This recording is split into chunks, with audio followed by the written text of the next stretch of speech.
बातें मुझे अभी पहले बता देनी चाहिए थी, वह मैं बता देता हूं कि पिछले कई सालों से भद्रा का डर बैठा रहा कि इस क्षण हम राखी नहीं बांध सकते, इस क्षण हम राखी नहीं बांध सकते। लेकिन इस बार भद्रा 8 तारीख को रात्रि को 8 बजे ही समाप्त हो जाएगी, पाताल लोक वासनी हो जाएगी होगा। ये बद्दो बलि राजा दानवेंद्रो महाबला। आपने राखी उठाई, हाथ में बांध दी,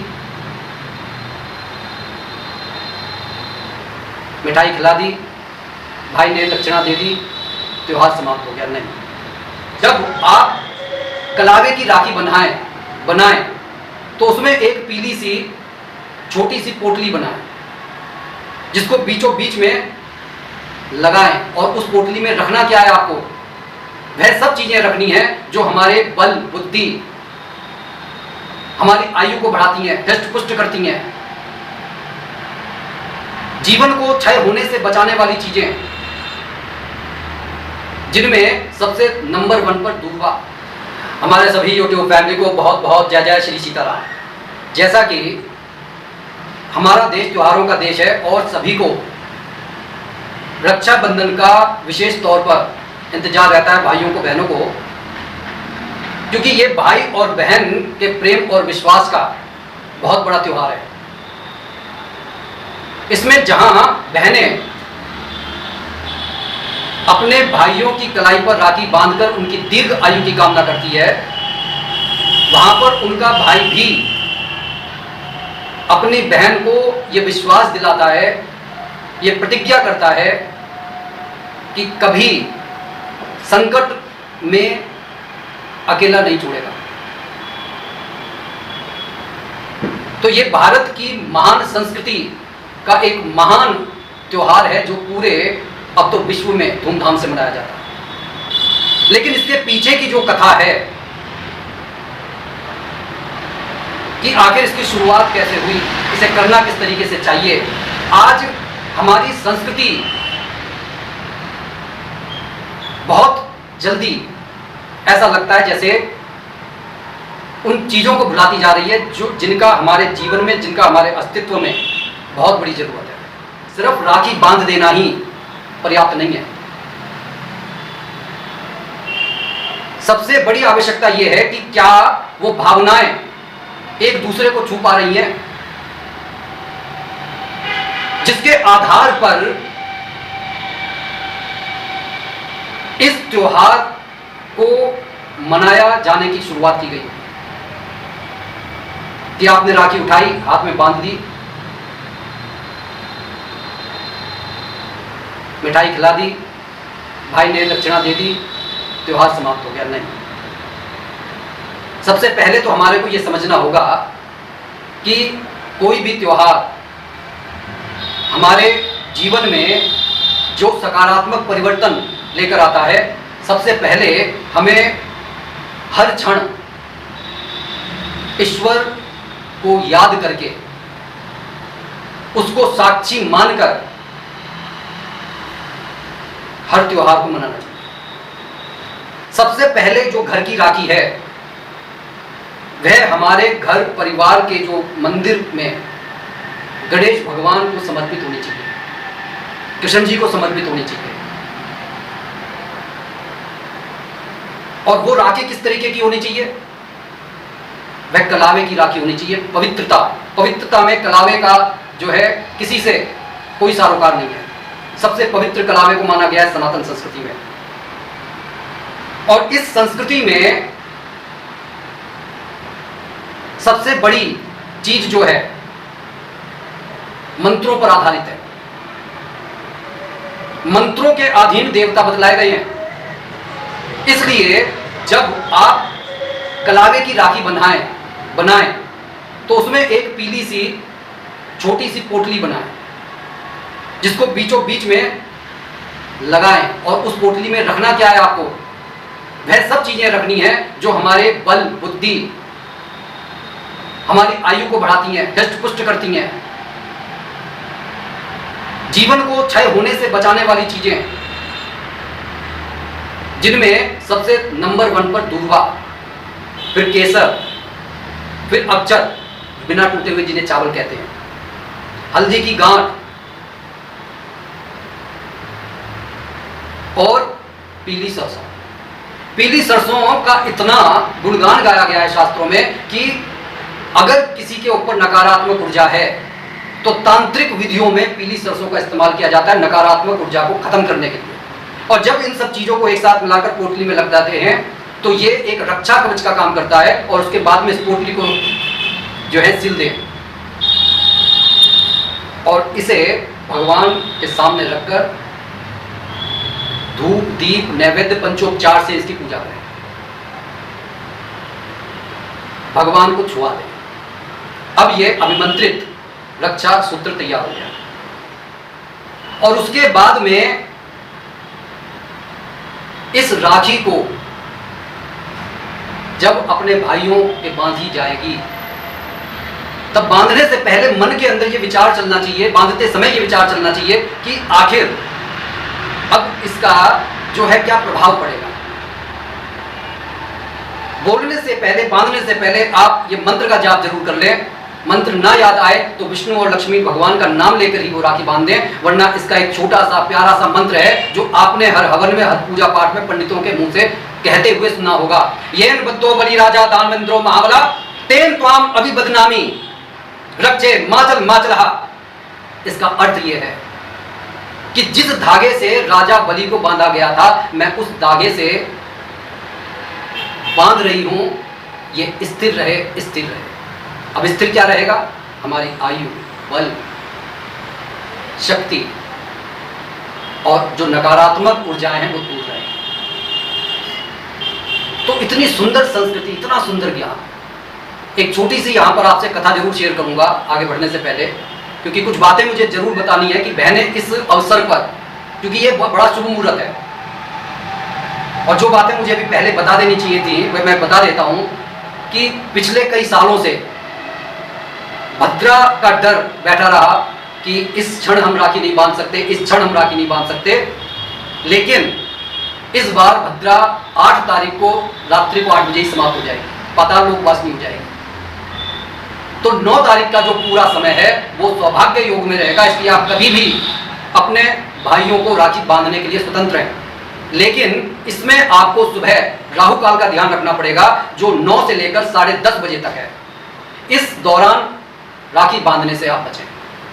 आगे मैं ये बताऊंगा कि इस क्षण, क्योंकि देखिए जो ये रक्षाबंधन का त्योहार है ये सावन मास के पूर्णमासी को मनाया जाता है और इसी दिन सावन माह की समाप्ति भी हो जाती है। तो इस शुभ मुहूर्त में बहनें जो हमेशा ही अपने भाई का भला चाहती हैं, कुछ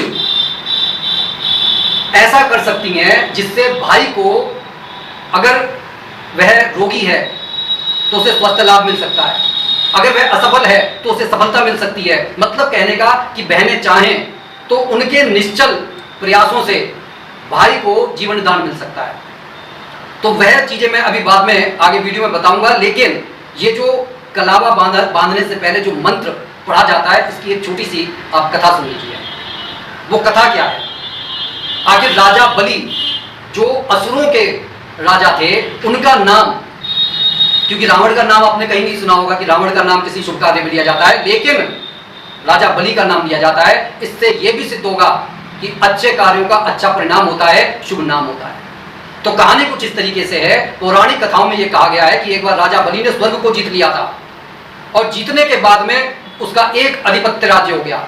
सारे देवता घबरा गए, वह विष्णु भगवान के पास गए, प्रार्थना करने लगे कि भाई जो हमारा गया है उसे लौटवा दो। विष्णु भगवान ने वामन का अवतार धरकर 3 पग भूमि राजा बलि से मांग ली और उसने सहर्ष से स्वीकार भी कर लिया।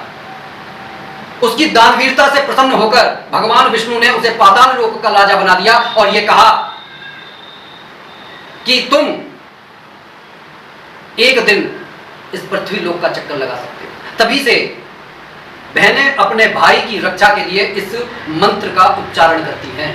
तो बहनें इस रक्षाबंधन पर अपने भाई की खुशहाली के लिए, सुख समृद्धि के लिए, सफलता के लिए अगर एक निश्चल प्रयास करेंगी तो निश्चित ही उनके उस प्रयासों से भाई के जीवन में दुख का अभाव होगा और सुख और समृद्धि की बरसात होगी। अगर उनका भाई रोगी है तो उसको राखी बांधने के बाद अपने दाहिने मुट्ठी में नमक भरकर 7 बार उसका उतारा करके बहते पानी में बहा दें, जितना ज्यादा दूर बहा सकते हैं उतना बहा दें। निश्चित ही उनके भाई के रोग दूर होंगे। उनके निमित्त कुत्ते को एक रोटी खिला दें, रोग दूर होंगे। अगर भाई की सफलता की कामना है कि मतलब भाई थोड़ा असफल हो रहा है, तो वह गाय को हरा चारा खिला सकती हैं। ये प्रार्थना कर सकती हैं कि मेरे भाई के जो सुख और समृद्धि बढ़े, सफलता बढ़े, उसके दुख में कमी आए, उसे जीवन का हर सुख मिले। और मजे की बात, इतनी सी प्रार्थना करने से ना सिर्फ भाई के इस जन्म के बुरे कर्म कट जाते हैं, बल्कि पिछले जन्म के कर्म कट जाते हैं। और सोने पर सुहागा ये कि जो बहन ये प्रार्थना कर रही होती है, स्वयं उसके भी अगले पिछले कर्म जो है बुरे कर्म कट जाते हैं, अच्छा फल मिलता है। कहते हैं ना, अच्छे काम का अच्छा नतीजा मिलता है। जाने अनजाने किए गए सारे पाप नष्ट हो जाते हैं। भाई के जो है दुखों का क्षय होता है। और बहनों को चाहिए क्या? लेकिन सबसे बड़ी और महत्वपूर्ण बात यह भी है कि भाई को क्या करना चाहिए अपने बहनों के लिए। सबसे महत्वपूर्ण बात यह है कि भाई को उस दिन, जब तक बहनें भाई के हाथ में राखी ना बांध दे, उन्हें पूर्णता जाप करते रहना चाहिए। ओम गण गणपते नमः का, ओम नमो भगवते वासुदेवाय का, या कोई हमारे इष्ट हैं उनका, अगर कोई गुरु मंत्र ले रखा है उनका। उससे पहले भाई को भी अन्न ग्रहण नहीं करना चाहिए। और ये जो वो पूजा कर रहा है, इस पूजा का सारा फल ईश्वर से कहे कि मेरी ये प्रार्थना है कि इसका सारा फल मेरी बहनों को मिल जाए।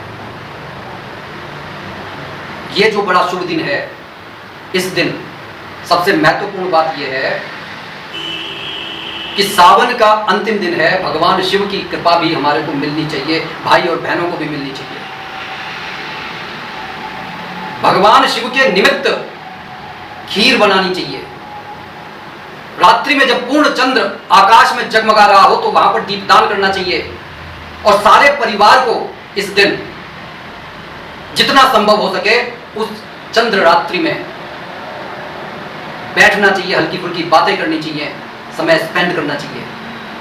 क्योंकि त्योहार का अर्थ सिर्फ लेन देन नहीं होता, त्योहार का अर्थ होता है भावनाओं का भी आदान प्रदान होता है।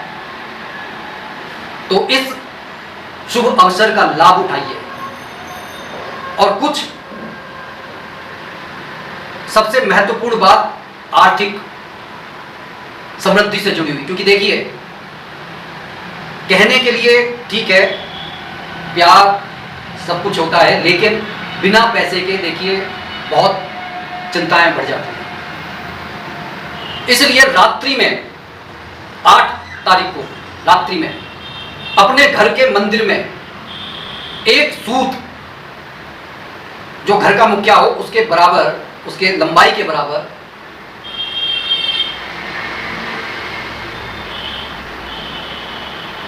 हल्दी में डुबोकर मंदिर में रखते हैं, भगवान विष्णु और लक्ष्मी जी के नाम पर। क्योंकि हमारे घर में हमें सुख समृद्धि हमारे पितृ देवता से मिलती है, कुल देवता से मिलती है, हमारे इष्ट से मिलती है। इसलिए आप वहां पर इनको रख दीजिए। सुबह जब आप उठें 9 तारीख की सुबह, इस डूबे हुए, जो हल्दी में डूबे हुए सूत को आप कहीं पीपल पर बांधकर आ जाइए।